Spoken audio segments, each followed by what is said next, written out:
Hello everyone, मैं हूं doctor Sanjeev Bharti, MBBS MD general medicine. और आज जो मैं आपको बात बताने जा रहा हूं यह है हार्ट अटैक के बारे में कि हार्ट अटैक से कैसे बचें। हार्ट अटैक जिसको मेडिकल भाषा में बोलते हैं AMI। AMI मतलब ए से एक्यूट, एम से मायोकार्डियल, आई से इन्फार्क्शन। एक्यूट मतलब जो तुरंत हो जाए, है ना, एक दो दिन 3 दिन में। जैसे किसी को छाती में दर्द हुआ, बायां साइड में इधर हुआ, और 1 2 3 दिन से दर्द हो रहा है। किसी को 6 महीना साल भर से दर्द कर रहा है तो वो AMI में नहीं आएगा, हार्ट अटैक में। मायोकार्डियल, मायो मतलब मांस, कार्डियम मतलब होता है हार्ट, हार्ट के मांस में।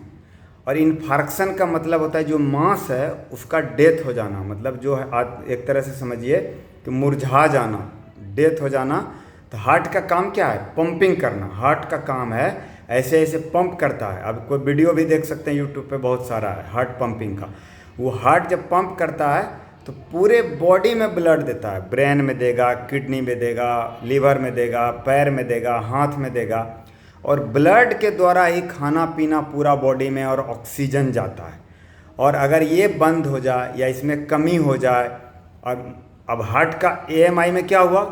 तुरंत हुआ एक्यूट। मायोकार्डियल मतलब हार्ट का मांस, और इन्फार्क्शन मतलब डेथ हो गया, मतलब जो हार्ट का मांस है कुछ पार्ट मर गया, तो पावर उसका कम गया। पावर कम गया तो उसका पंपिंग कैपेसिटी भी कम गया। अब जितना जाना चाहिए था वो 1 मिनट में 5 लीटर ब्लड जाता है पूरे बॉडी में, हार्ट से जाता है हर मिनट में। शुद्ध ब्लड जाता है, फिर उधर से अशुद्ध होके फिर से हार्ट में आता है ना, शुद्ध होके फिर से हार्ट में आया, फिर पंप किया। ये सिस्टम है एक। तो अब किसी का हार्ट कमज़ोर हो गया तो क्या हो गया? ब्लड सप्लाई कम गया। ब्लड सप्लाई कम जाने से क्या होता है? चेस्ट में दर्द होता है, छाती में दर्द होने लगेगा, सांस फूलने लगेगा, पसीना आने लगेगा।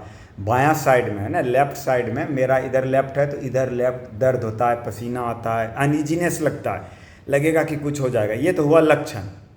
लेकिन हम आज ये बात करेंगे कि किन किन चीज़ों पे आप ध्यान रखेंगे तो कभी आपको हार्ट अटैक नहीं होगा। तो इस सब को जानने के लिए आपको जानना पड़ेगा कि हार्ट अटैक का रिस्क फैक्टर क्या है। तब बोलेंगे रिस्क फैक्टर क्या है। रिस्क फैक्टर का मतलब होता है कि कोई भी काम आप करते हैं, है ना, कोई भी बीमारी आपको होता है तो बीमारी खुद से नहीं होता, उसके अंदर उसका कुछ कारण होता है, उसका कारण कुछ वैज्ञानिक कारण होता है। जैसे कि एक्सीडेंट मान लीजिए हाईवे पे बहुत ज़्यादा होता है ना, एक्सीडेंट हाईवे पे होता है तो उसमें 2 तरह का आदमी है। मान लीजिए एक आदमी है जो अपना कार 50-60 के स्पीड से चला रहा है, कंट्रोल में चला रहा है। एक आदमी है जो 100 पार कर दिया, 120 के स्पीड से चला रहा है। होने का चांस तो दोनों में है कि एक्सीडेंट, लेकिन ज़्यादा चांस किस में होगा? जिसका स्पीड क्या है? 120 चला रहा है, 100 के ऊपर चला रहा है। उसी तरह बीमारी में है, हर बीमारी का 5, 7, 10, 15 रिस्क फैक्टर होता है। अगर जिसको वो चीज़ रिस्क है पहले से तो उस आदमी में हार्ट अटैक का चांस ज़्यादा है, नहीं है तो कम है। तो आज हम रिस्क फैक्टर के बारे में बात करेंगे। तो पहला जो हार्ट अटैक का रिस्क फैक्टर है वो है एज, उम्र। कुछ उम्र के पहले तक जनरली हार्ट अटैक नहीं होता। ये जो कोरोना आया था, कोरोना के पहले 38 साल के पहले, मोटा मोटी 40 मानिए, 40 के पहले अगर किसी को चेस्ट पेन भी है ना, सांस भी फूल रहा है तो और कोई कारण होगा, हार्ट अटैक का संभावना 0.01% है ना। इसका मतलब है कि 40 उम्र किसी का पूर गया, 38, 39, 40, उसके बाद हार्ट अटैक का चांस होता है। कोरोना के बाद जो है थोड़ा सा यंग एज में भी देखने को मिल रहा है, वो बहुत रेयर होता है। 1000 में एक आदमी हो सकता है जो 40 से कम उम्र का। अभी भी ज़्यादातर हार्ट अटैक 40 के बाद होता है। तो पहला रिस्क फैक्टर एज है। अगर आपका एज 40 क्रॉस कर गया, 40, 45, 50, 60, 70, है ना, धीरे जैसे जैसे एज बढ़ता है तो चांसेस जो है वो हार्ट अटैक का बढ़ता है। तो ये जो है अपने हाथ में नहीं है, इसीलिए इसको बोलते हैं नॉन मॉडिफाइबल रिस्क फैक्टर। यानी एक ऐसा चीज़ है जिसको भगवान के हाथ में, अपने हाथ में नहीं है कि आप अपना उम्र कम कर लीजिएगा। तो एक चीज़ हो गया एज, जो अपने हाथ में नहीं है। दूसरा है जेंडर। जेंडर का मतलब है कि महिला है कि पुरुष है। तो हार्ट अटैक का ज़्यादा चांस पुरुष में है, महिला में भी है लेकिन कम है है ना। अगर 2 पुरुष को हो रहा है तो 1 महिला को होगा, इस तरह से समझिए। ये भी अपने हाथ में नहीं है कि कौन महिला है कौन पुरुष है, भगवान जिसको जो जन्म दिया है वो रहेगा। यहाँ तक था बात भगवान के हाथ वाला, है ना। इसके अलावा जो है अब है आदमी आपके हाथ में जो कंट्रोल है उसके बारे में बात करेंगे, और लास्ट में फिर एक इडियोपैथिक आएगा जो भगवान के हाथ में है। तो अब आदमी के हाथ में क्या क्या है जिसको कंट्रोल करके आप हार्ट अटैक से बचा सकते हैं खुद को। तो उसमें सबसे पहले है स्मोकिंग। स्मोकिंग मतलब बीड़ी पीना, सिगरेट पीना, सिगार पीना, है ना। ये अगर कोई आदमी है सिगरेट पी रहा है, बीड़ी पी रहा है ना, सिगार पी रहा है, तो उसका चांस है हार्ट अटैक का ज़्यादा बनिस्पत की उसी उम्र का कोई आदमी या उसका भाई है लेकिन वो सिगरेट बीड़ी नहीं पी रहा है, उसमें चांस ज़्यादा है। तो अगर जो आप जान लीजिएगा कि किस किस कारण से होता है। जैसे आप जान गए कि स्मोकिंग से हार्ट अटैक होता है, और अगर आप स्मोकिंग आज ही छोड़ देते हैं, कोशिश करते हैं धीरे धीरे 2-4 महीना में छोड़ देते हैं धीरे धीरे। मान लीजिए आज पी रहे हैं 10 सिगरेट डेली, आप उसको 8 कर दीजिए, फिर 6 कर दीजिए, फिर 5 करके धीरे धीरे बंद कर दीजिए। तो आपका चांस जिस दिन से बंद करेंगे उस दिन से हार्ट का बहुत चांस है कि कम हो जाएगा। तो पहला हुआ स्मोकिंग। दूसरा है बीपी का बीमारी। बीपी का अगर आपको बीमारी है तो आप जो है अच्छे डॉक्टर से, फिजिशियन से मिलिए, है ना। और अगर आप गांव दूर दराज में हैं तो आप मेरा कुछ वीडियो भी है, पर जितना बीमारी हम आज बताने जा रहे हैं सब पे मेरा वीडियो दिया है। ब्लड प्रेशर हो, शुगर हो, है ना, कोलेस्ट्रॉल, उसको भी देख के समझ सकते हैं कि बीपी अगर आपको है तो बीपी के लिए क्या करना चाहिए, क्या परहेज करना चाहिए, क्या दवा खाना चाहिए, कब डॉक्टर से मिलना चाहिए। तो ये सब चीज़ें आपको ध्यान रखना। तो 2 चीज़ मैंने पहले बताया, एक तो बताया एज, फिर बताया जेंडर, तीसरा बताया स्मोकिंग, चौथा में बताया ब्लड प्रेशर जिसको हाइपरटेंशन की बीमारी है। तो हाइपरटेंशन बीमारी है तो उसको बचने के लिए हम लोग क्या करते हैं, नमक का मात्रा कम करना है ना, रोज़ 40 मिनट तक टहलना है, और आपको दवाई खाना है रेगुलर रूप से, वो भी फिजिशियन से मिलके अच्छा दवा खाइए जो हार्ट को भी प्रोटेक्ट करता है। बीपी का तो 10 तरह का बीमारी है, लेकिन कुछ ऐसा दवा है जो हार्ट को भी प्रोटेक्ट करता है, किडनी को भी प्रोटेक्ट करता है। तो आप अच्छे डॉक्टर से मिलके बात करिए कि सर मेरे लिए कौन सा दवा है। मान लीजिए बीपी का आपको बीमारी है और आपको शुगर नहीं है तो आपके लिए अलग दवा चलेगा, मान लीजिए एम्लोडिपिन चलेगा आपको। लेकिन अगर आपको शुगर का थोड़ा भी लक्षण है चीनी का तो एम्लोडिपिन नहीं चलेगा, आपको टेल्मिसाटन, टेल्मा या टेल्भास नाम का दवा चलेगा, क्योंकि वो बीपी तो कम करेगा ही, आपके किडनी को बचा के रखेगा, आपके हार्ट को बचा के रखेगा, आपको बाद में ब्रेन स्ट्रोक नहीं होगा, लकवा नहीं होगा। तो इस तरह से हुआ। चौथा नंबर पे जो आता है वो है शुगर, डायबिटीज, है ना। 5वें नंबर पे, 4 पे तो हाइपरटेंशन था, 5वें नंबर पे शुगर। आपको अगर शुगर है तो आप डॉक्टर से मिलके शुगर को कंट्रोल रखिए, खाना पीना में परहेज करिए, और रोज़ सुबह मॉर्निंग में 30 से 40 मिनट टहलिए। उससे क्या होगा, जो आपके बॉडी में जितना इंसुलिन है उसका सेंसिटिविटी बढ़ जाता है। इंसुलिन, एक आदमी है, मान लीजिए 2 आदमी है, शुगर है दोनों को, लेकिन एक आदमी रोज़ टहल रहा है, एक आदमी नहीं टहल रहा है, उतना ही इंसुलिन बॉडी में दोनों को प्रोड्यूस कर रहा है शुगर के कारण, बीमारी के कारण। लेकिन जो आदमी टहल रहा है उतना ही इंसुलिन उसको ज़्यादा काम करेगा और उसका शुगर नॉर्मल रहेगा। लेकिन जो आदमी नहीं टहल रहा है, बॉडी में उतना ही इंसुलिन है लेकिन वो उसका शुगर नहीं कमेगा। तो 5 नंबर पे हो गया शुगर का बीमारी। 6ठे नंबर पे आता है कोलेस्ट्रॉल। कोलेस्ट्रॉल मतलब लिपिड प्रोफाइल जो हम लोग जांच करते हैं खाली पेट में। अगर आपको कोलेस्ट्रॉल है तो कोलेस्ट्रॉल का भी इलाज कराना बहुत ज़रूरी है ना। उसमें खास करके LDL जो खराब वाला कोलेस्ट्रॉल है। अगर आप कोलेस्ट्रॉल को डिटेल में समझना चाहते हैं, जितना बात इस वीडियो में हम बोल रहे हैं, हर एक बीमारी के बारे में हर एक पॉइंट पर मेरा वीडियो बनाया हुआ है। उसको पीछे जाके आप सर्च करके, आप चैनल को सर्च करिए और वीडियो में जाइए, आपको मिलेगा, सब हिंदी में लिखा हुआ कि कोलेस्ट्रॉल का मरीज को क्या खाना चाहिए, कोलेस्ट्रॉल में क्या दवा खाना चाहिए, उसको आप देख सकते हैं। तो अगर आपका LDL यानी जो LDL कोलेस्ट्रॉल यानी बैड कोलेस्ट्रॉल जो होता है वो अगर 100 से ज़्यादा है तो आपका हार्ट अटैक का चांस भविष्य में ज़्यादा है। तो आप अगर इसको भी, अगर आपको नहीं है तो बहुत अच्छा, अगर आपको BP नहीं है, शुगर भी नहीं है, कोलेस्ट्रॉल भी नहीं है, तो बहुत अच्छा का बात है, आपको चांस बहुत ही कम है हार्ट अटैक आने का। उसके बाद आता है एक थायराइड। थायराइड डायरेक्ट रिलेशन नहीं है हार्ट अटैक से, लेकिन जिस मरीज को थायराइड रहता है उसका कोलेस्ट्रॉल बढ़ता है, और जब कोलेस्ट्रॉल बढ़ेगा, उसका आप जांच नहीं कराएं तो पता नहीं चलेगा। लोग थायराइड का 10 साल से दवा खाए जा रहा है, बोलते हैं कोलेस्ट्रॉल, बोलते सर हम तो डॉक्टर कभी लिखे ही नहीं हमको। तो एजे अगर आप मेडिकल प्रैक्टिशनर हैं और आपके पास थायराइड की मरीज कोई लेडीज आती है, थायराइड जनरली लेडीज में होता है, तो आप उसका लिपिड प्रोफाइल खाली पेट का कराइए, क्योंकि खाने के बाद अगर आप लिपिड प्रोफाइल कराएंगे तो थोड़ा सा बढ़ा हुआ आता है कोलेस्ट्रॉल। और अगर एलडीएल बढ़ा है तो उसको ट्रीटमेंट करना पड़ेगा, क्योंकि एलडीएल बढ़ा रहेगा तो आपको हार्ट अटैक का चांस ज़्यादा रहेगा। ये हो गया। इसके अलावे होता है sedentary life style. Sedentary life style का मतलब क्या हुआ?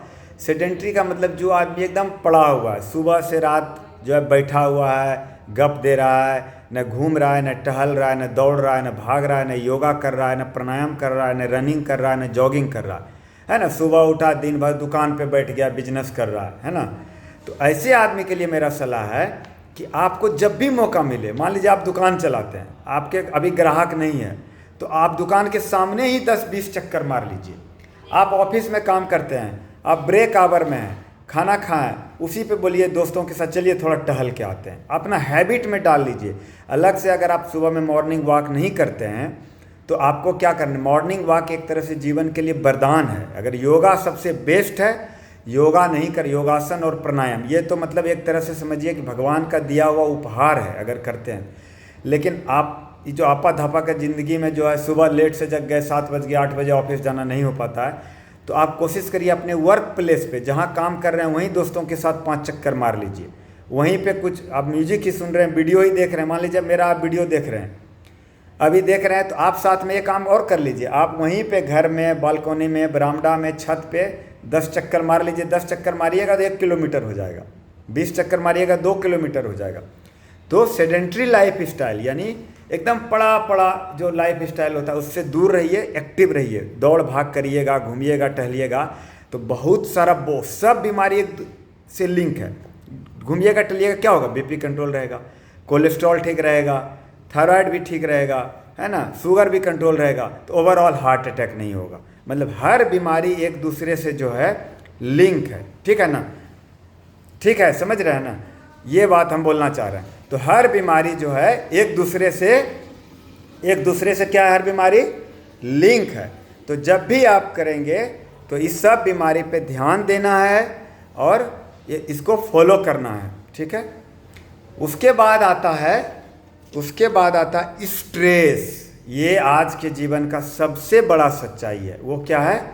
स्ट्रेस है। स्ट्रेस का मतलब होता है टेंशन लेना। स्ट्रेस का मतलब होता है टेंशन, है ना, छोटी छोटी बातों पे। इससे बचना बड़ा ही मुश्किल है। गीता में भी बोला है ना, युधिष्ठिर में जो यक्ष प्रश्न पूछा था कि चिंता कितना है, तो अनंत है ना। यक्ष प्रश्न में युधिष्ठिर को पूछा गया था, जो गीता में भी लिखा हुआ है ना कि अनंत है। इससे बचना बड़ा ही मुश्किल काम है।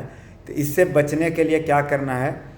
थोड़ा सा आध्यात्मिक, थोड़ा सा स्पिरिचुअल होना पड़ता है। स्पिरिचुअल का मतलब क्या है? थोड़ा एक तरह का रिलीजियन ही है कि मान लीजिए आप हिंदू हैं, कभी कभी लगता है अरे जो होगा भगवान देख लेंगे। अगर आप मुस्लिम हैं, सिख हैं, तो बोले जो है, अगर सिख हैं तो बोले जो है गुरु साहब देख लेंगे, है ना। मुसलमान है तो अल्लाह देख लेंगे।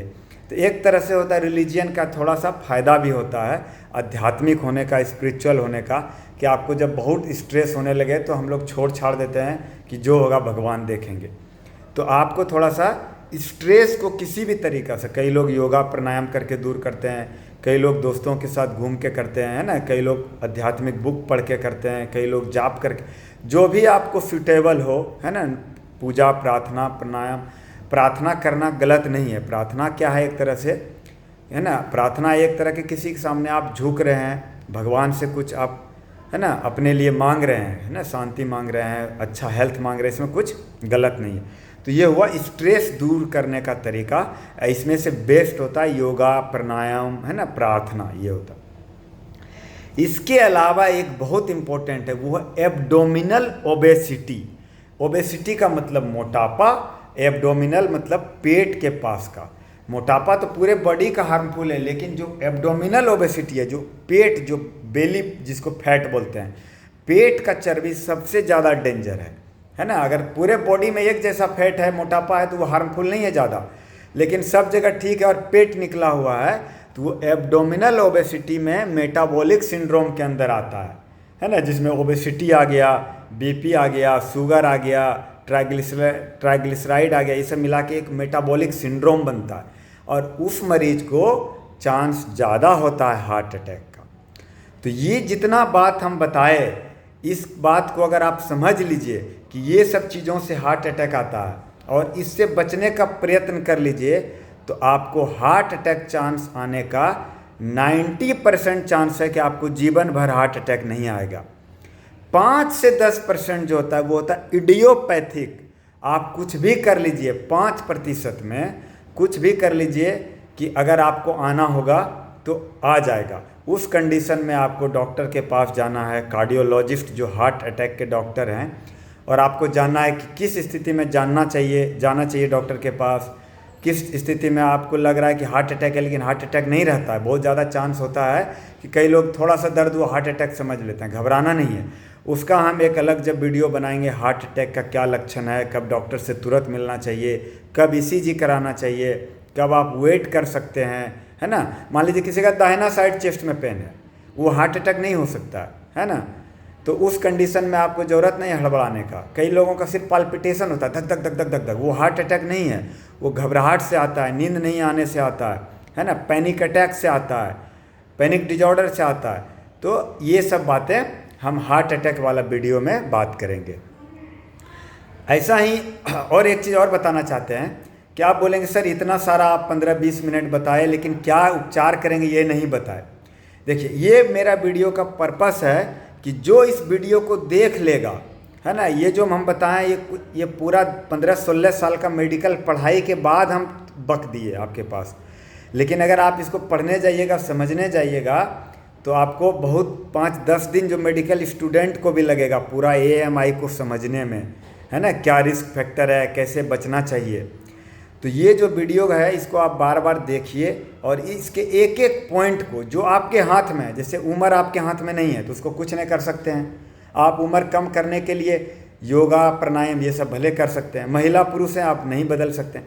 बाकी जो भी बताए उस पर एक एक चीज़ को गौर से ध्यान दीजिए। अगर वो बीमारी आपको नहीं है तो बहुत अच्छा, उससे बचने का प्रयास करिए। मान लीजिए आपको शुगर नहीं है और आपके फैमिली में लेकिन किसी को शुगर है, तो बचने के लिए क्या करिएगा, रोज़ 40 मिनट टहलिएगा, 3 महीना 6 महीना में, है ना, एक खाली पेट का 100 रुपया का जांच करा लीजिए। अगर वो 110 से कम है कोई टेंशन नहीं है ना। 110 के ऊपर जा रहा है ना, 100 से ही हम लोग अलर्ट होने लगते हैं।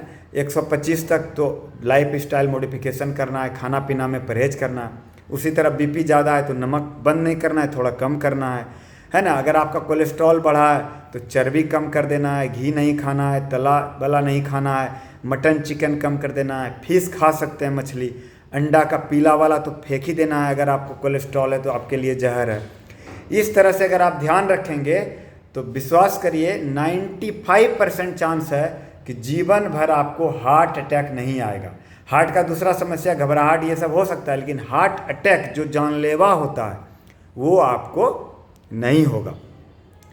और उम्मीद करते हैं आपको ये वीडियो पसंद आया होगा, और आपको अगर पसंद आ रहा है वीडियो तो इसको लाइक कर दीजिए, शेयर कर दीजिए अपने दोस्तों में, अपने फैमिली मेम्बर में, है ना। अगर आप फेसबुक पे देख रहे हैं तो इसको भी शेयर करिए और ज़्यादा से ज़्यादा लोगों तक पहुंचाइए। Thank you so much.